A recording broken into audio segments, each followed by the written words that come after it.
Tony, you've had a chance now to sit down in the shade after an incredible week.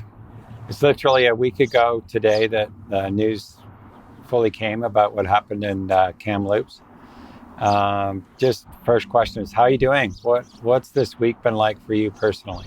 It's been enlightening and encouraging in some ways and very discouraging in others. A lot of things that have come to light are things that haven't been dealt with.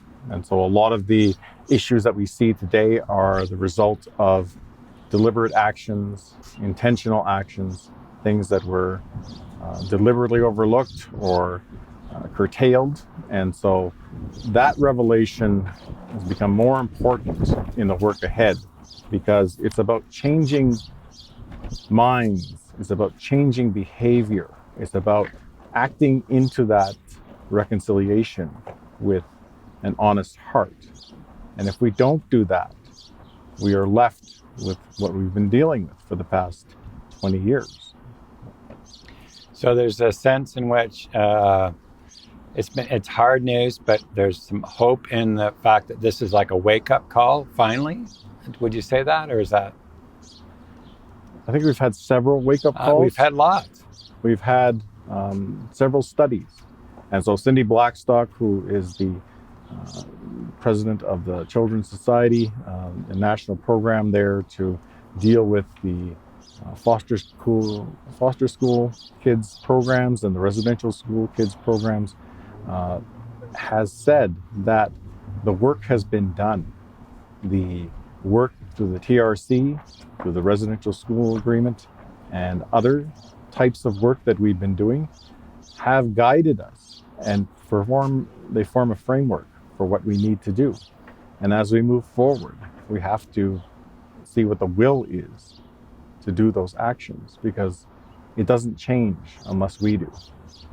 I was amazed, and here's my confession, I hadn't read the report. I think I saw the calls to action when they first came out, but I read lots of the report this week, and that's my confession that this has been around a while. And what strikes me since then is stuff I read this week that literally 100 years ago, people were doing a wake-up call then. Yeah. And we basically hit the snooze button. And I guess if there's any hope for me, just observing, is it's like last year's, the death of George Floyd was an impetus for a wake-up to change. And I hope that if there's any good news in this, that this is truly a wake-up call, no more snooze button on this. And will call us to learn and to change our hearts. People say this question, and you're probably sick of it, but I want you to be able to answer it. Like, so what's your best hope for us? What do we need to do so that we really hear? There are any number of ways that we shirk that question, and any number of ways that we have found to adapt our own way of being to continue on in what we do. And addressing these problems in a very serious and methodical way, in a very mature way that addresses some of the issues and stops some of the abuses, some of the violence, and some of the deaths that are happening, is called on in all sectors of our society. This does not just affect the Indigenous people. It affects our people of color, Black people in our communities, and others, those that are racialized, those that are minorities from their faith traditions and other avenues that they approach this culture. And so we need more openness, and that's what we preach here every week. But we need to demonstrate that. We need to apply it into the work that we do and into our lives and in the expectations of one another. It's a very sobering moment, and I think that we've tried to get our voice heard. We've tried to do the work. We've tried to include others, and everything that we do is geared towards making a better society. And it's only now, when there are tragedies, when there are consequences, when there are deliberate and intentional works that we see that we need to address, only then, when people can admit to the problems, to the issues, that we can now start to deal with them in a whole sort of way. We're bringing our presence to this problem. We're not walking away, or we're not giving lip service to something. We want people to be engaged. because this is a matter of the safety of your community, the safety of your country, the presence in the world, and what we represent. So it's a very deep moment for people to engage with this work and the work of being good neighbors, the work of living out that good theology every day with one another. And that hopefully is something that we can learn and take forward from now on. Thanks. That's helpful. Last night I was on the call, so were you, at the Calgary Interfaith Council. And I said to the group, lately I've been so embarrassed to be Albertan, Calgarian, and now Canadian as this story comes out. And yet, as I watched that meeting and I saw all these different religious communities coming together, talk about the common good, to talk about compassion and justice. What do you think the role of good religion is in this whole conversation? I think it is communion. I think it is coming together, being community, and reaching out to one another. I think that the more that we do that, the more that we practice that, the more that we engage with one another, care about each other, know about each other, and have concern for one another. That's the whole purpose for our existence here, to try to find a balance. And it's not just me and you, it's not just settler and Indigenous, or settler and the people of color from different parts of the world that are here. It's about how we treat our world around us and how we engage with that.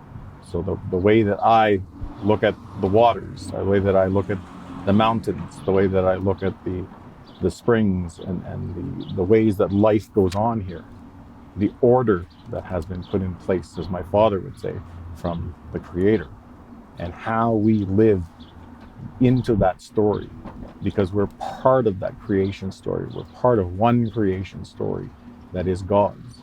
And so we want to do what we can in our part, in what we're called to do with our gifts, to do what the world needs, to preserve areas, to preserve our two-legged, four-legged, winged, and waterbound brethren who live in this world with us, to remember the trees, to remember the mountains, to remember one another. It's all a practice of respect. It's all a practice of learning from one another and knowing that each is a gift from God. That's helpful. And one of the things that's so important is that all the traditions are different and bring forward a different diversity that's so important. I've been thinking about, so who's going to lead this? And I got to say, my hope is the children. Mm-hmm. I was talking to my 10-year-old and told her about the ribbons that are here, and she knew all about it. They had read a book in school that day called I'm Not a Number. And it's a story about a girl being sent to a residential school and becoming a number. Her name's Irene. She says, I'm Irene. A beautiful story that I watched on YouTube. And then she came home yesterday saying we did another story at school. My hope, and I get shivers when I say that, because my hope is that the children are going to be the ones that call us adults out, who teach us, who inspire us, who encourage us. And the image I have is, in Jesus, someone says, who's the greatest of them all? And you see all the scholars in their midst, and Jesus overlooks all of them and looks to the child, unless you become like this. I think children are going to be the ones, I hope, who teach us and wake us up and inspire us. Mm-hmm. And that's where a bit of my hope lie. We did the service here the other day. There was the children from down in the daycare came out and they sat in the shade over there. And was it ever a beautiful thing to see that someone in this daycare wanted the children to be part of this? And so they're learning and they know about the sadness. I've heard them walk by the ribbons and talk to each other about the children who died. And so I hope that we're being truthful and telling the story so there's some kind of hope and change. And for me, there's a sense that children will teach us if we have humility to listen to them. Mm-hmm. When you think about all of this in this week, where's the Spirit, the Creator? Where's God in all of this for you as a person of faith? I think that it's in those entities that can understand, that empathize, and can relate. And so the children are a good example. We have the pastor down the road here who said about his son, who was going to that Riverside school that is renamed to Riverside. His son understood the context, and he understood why it needed to be done, and was in full accord with what the decision was.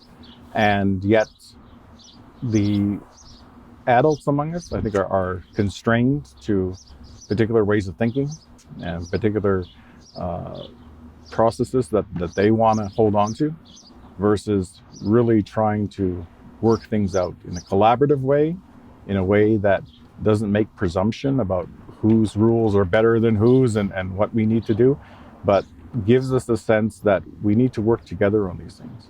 I think that's the message that's been coming out from Indigenous people across the country, is that yes, it's fine to do a lot of these actions, but without the presence and involvement of Indigenous people, a lot of those gestures will ring hollow, because we are not doing the very important work of building relationship, repairing relationship, and making new relationships. So if you had to say in a line or two, truth and reconciliation will come when? How would you finish that sentence? Truth and reconciliation will come when we're ready. I think that there's a lot of work to do. There's a lot of work to catch up on. There's a lot of things that we need to understand, and that we need to work through together to find a better place, because we're doing this for the future, and we can't sort of make an easy go of it. We can't find a simple solution. This has to last. This has to be a historical process, a historical decision that brings us into a new way of thinking. Oftentimes in our Indigenous traditions, we talk about creation stories. Every nation has a creation story. And if you look at those creation stories as a starting point, as a dealing with a conflict, dealing with an issue, dealing with a situation, that they move into a new phase of life, the new sense of being, and a new sense of belonging, and redefine themselves in a particular way. Those creation stories are important lessons on how we promote change, on how we live into that change in a wholehearted way, that we don't go into this half-hearted and bring the things that are dragging us along, but we try to do things in a new way. Called to a new way. You know, when I was reading the Truth and Reconciliation report the other day, it ends this way. It says, reconciliation calls for national action. The way we govern ourselves must change. Laws must change. Policies and programs must change. The way we educate our children and ourselves must change. The way we do business must change. Thinking must change. The way we talk to and about each other must change. All Canadians must make a firm and lasting commitment to reconciliation to ensure that Canada is a country where our children and grandchildren can be safe. I mean, this, I'm sad that we've been so slow, and I'm inspired that people like yourself and others are drawing us attention. Your tireless patience with our ignorance, and your willingness to listen again is a gift to us. And I've been in this ministry 30 years, and I was at the first apology in '86, and time has been so slow. And your patience and your wisdom and your traditions matter to us, and I hope you will continue to encourage, push, and help us be better to each other and to God's creation.